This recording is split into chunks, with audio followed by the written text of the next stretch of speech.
Hello, my name is Woody Fuller. I'm here in Seattle, Washington, and attending the University of Washington School of Law. In 2017, my father called. He told me he had brain cancer. I had just started graduate school. He would not make it to my graduation. Flash forward to 2022.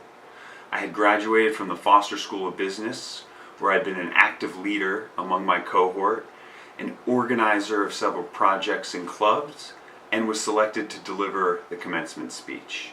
I'd worked at T-Mobile for 3 years and bought a house here in Seattle. I had stayed involved in the startup community and as an advisor and was working to help build a venture fund. I was actively mentoring and sharing my experiences of thriving as an adult with ADHD. And even with the ambiguity surrounding the city's pandemic haze, I was finally breaking through the Seattle freeze. I finally felt as if I'd created a home. And then I got a fateful call from my mother that felt too familiar. She had been diagnosed with multiple myeloma and required a bone marrow transplant. I instantly knew the year would define me.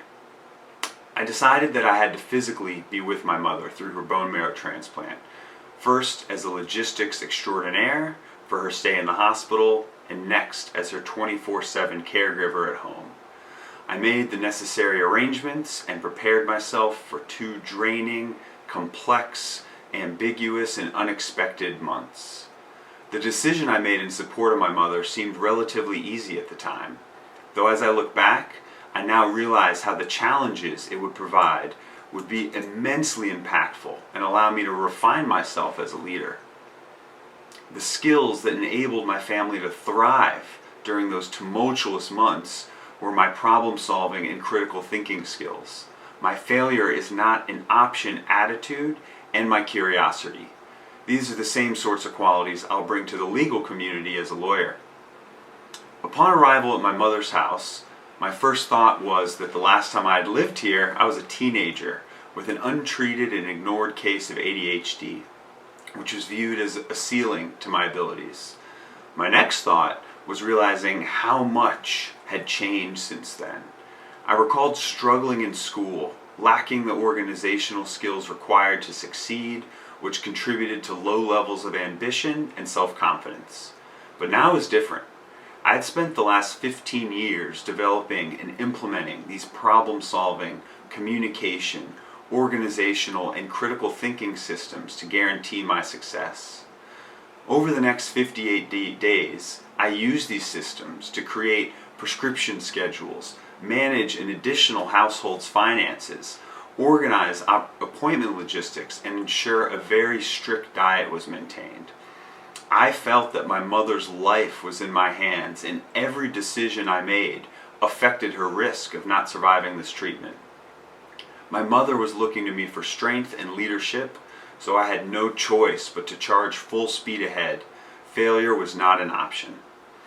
We spent that year floating between doctor's appointments, and I did my very best to help my mother navigate the foggy world of our healthcare system. It was during this experience that it became very clear to me that the healthcare industry needs some more champions going to bat for the people of our communities.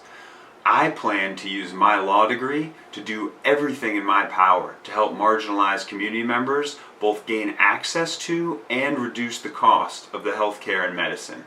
The chaotic turmoil was trumped by my instinctual nature to uncover the silver lining. My mother and I suddenly had unexpected, ample time together to talk, which jump-started a new phase of our relationship, a friendship. I became curious about her past and started asking questions. She spoke fondly of her beloved career practicing as well as teaching law in Washington, D.C. She shared hope of returning to her volunteer work as a docent at the Supreme Court as well as the ACLU. We watched refugees from Ukraine and Afghanistan on TV as we brainstormed effective ways we could help them. Lessons from my past, instilled by my mother, who had always been an advocate for others, were coming to the forefront. Mainly, our key household principle: always stand up for what you believe and do what's right. We discussed our discontent for cancer patients that are overloaded with bureaucracy, inefficiently managed, and treated as just an insurance ID number, as we continue to hear different versions of, well, that's just how we've always done it. Too many people do not have a voice to speak when things are not right. People need a voice.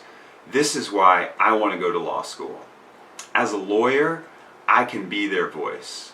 To me, becoming a lawyer is exactly what I need in order to always be able to stand up and do what's right. Thank you.